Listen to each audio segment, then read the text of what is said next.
ಬಾಲು ನಾಗೇಂದ್ರ ಅನ್ನೋ ಒಬ್ಬ ಫ್ರೆಂಡ್, ಬಾಲು ನಾಗೇಂದ್ರ ಅನ್ನೋ ಒಬ್ಬ ಕಲಾವಿದ ನನಗೆ ಪರಿಚಯ ಇರಲಿಲ್ಲ ಅಂದ್ರೆ ಹುಲಿರಾಯ ತರದ ಕತೆ ಹೋಗ್ತಾ ಇರಲಿಲ್ಲ.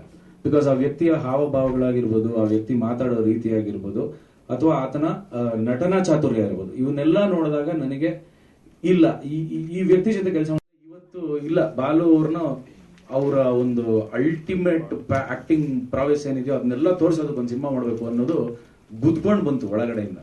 ಎರಡನೇ ಸಿನಿಮಾಗೂ ಅದಾದ್ಮೇಲೆ ಈ ಸಿನಿಮಾಗೂ ಏನು ಅಪ್ಡೇಟ್ ಆಗಿದೀವೋ ಅದನ್ನೆಲ್ಲ ಇಲ್ಲೊಂದು ಈ ಚಿತ್ರದಲ್ಲಿ ನಮ್ಗೆ ಅದನ್ನೆಲ್ಲ ಹೇಳೋದಕ್ಕೆ ಒಂದು ಅವಕಾಶ ಇದೆ ಅಂತ ಅನಿಸ್ತು. ಹಾಗಾಗಿ ಹುಲಿರಾಯ ಚಿತ್ರವನ್ನ ಕೈಗೆತ್ಕೊಂಡಿದೀವಿ. ಚಿತ್ರದ ಬಗ್ಗೆ ಹೇಳೋದಾದ್ರೆ ಇದರ ಕಂಟೆಂಟ್ ಯುದ್ಧಕ್ಕೆ ಹೋಗ್ತಿರೋ ತರ ಗುರಾಯಿಸ್ಕೊಂಡು ಏನೋ ಅನ್ಕೊಂಡು ಆ ಕಡೆ ಅವನು ಈ ಕಡೆ ಇವನು ಹೊಟ್ಟೋಗ್ತಾರೆ, ಬಿಕಾಸ್ ಟೈಮ್ ಇರಲ್ಲ.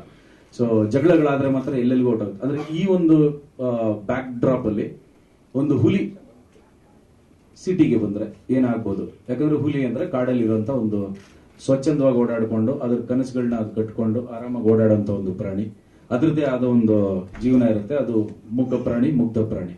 ಆದ್ರೆ ಬೆಂಗಳೂರಿನಂತಹ ಒಂದು ನಗರಕ್ಕೆ ಆ ತರದೊಂದು ಹುಲಿ ಕಾಲಿಟ್ರೆ ಏನೇನೆಲ್ಲ ಸರಿಂದ ಸ್ಟಾರ್ಟ್ ಆದಾಗಿಂದ ನೆಕ್ಸ್ಟ್ ನನ್ ಬರುತ್ತೆ ಆಲ್ಮೋಸ್ಟ್ ಅಶೋಕ್ ಸರ್ ಮಾತಾಡಿದ್ ನಾನು ಏನು ಕೇಳಿಸ್ಕೊಳ್ಳೇ ಇಲ್ಲ. ನೆಕ್ಸ್ಟ್ ನಾನ್ ಮಾತಾಡ್ಬೇಕಲ್ಲ, ಏನ್ ಮಾತಾಡ್ಲಿ ಅಂತ ಫುಲ್ ಭಯ ಆಗ್ಬಿಟ್ಟಿತ್ತು.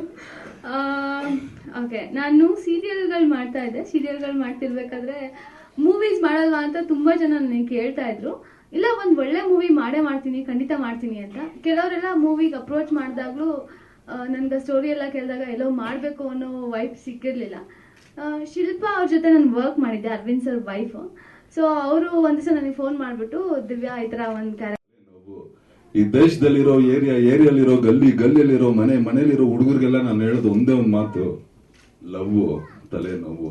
ಹುಡುಗರು ಮಾಡೋ ರೌಡಿಸಮ್ಗಿನ ಹುಡುಗಿರು ಮಾಡೋ ರೌಡಿಸಮೇ ತುಂಬಾ ಡೇಂಜರ್. ಹುಡುಗರು ಲಾಂಗು ಮಚ್ಚು ಇಟ್ಕೊಂಡು ರೌಡಿಸಮ್ ಮಾಡಿದ್ರೆ, ಹುಡುಗಿರು ಪ್ರೀತಿಯನ್ನು ಐಟಮ್ ಇಟ್ಕೊಂಡು ರೌಡಿಸಮ್ ಮಾಡ್ತಾರೆ. ಚಿನ್ನ ರನ್ನ ಲಂಗು ಲಸ್ಕೋ ಅಂತೆಲ್ಲ ಮಾತಾಡಿ ನಮ್ ಬದುಕೇ ಚಿತ್ರಣ ಮಾಡಕ್ ಬಿಡ್ತಾರೆ. ಲೈಫ್ ಅಲ್ಲಿ ಯಾವ್ದೇ ಟಾರ್ಚರ್ ಬೇಕಾದ್ರೂ ಅನುಭವಿಸಿ, ಲವ್ ಅನ್ನೋ ಟಾರ್ಚರ್ ನಿಮ್ ಶತ್ರು ಕೂಡ ಬೇಡ ಕಣ್ರಿ. ನೀವಾಗಿರಿ. ಯಾವಳ್ಳೋ ಹೇಳಿದ್ಲು ಅಂತ ನೀವು ಬದಲಾಯಿಸ್ಕೊಳಕ್ ಹೋದ್ರೆ ಕೋಡಂಗಿಗ್ಲಾಕ್ಬಿಡ್ತೀರಾ.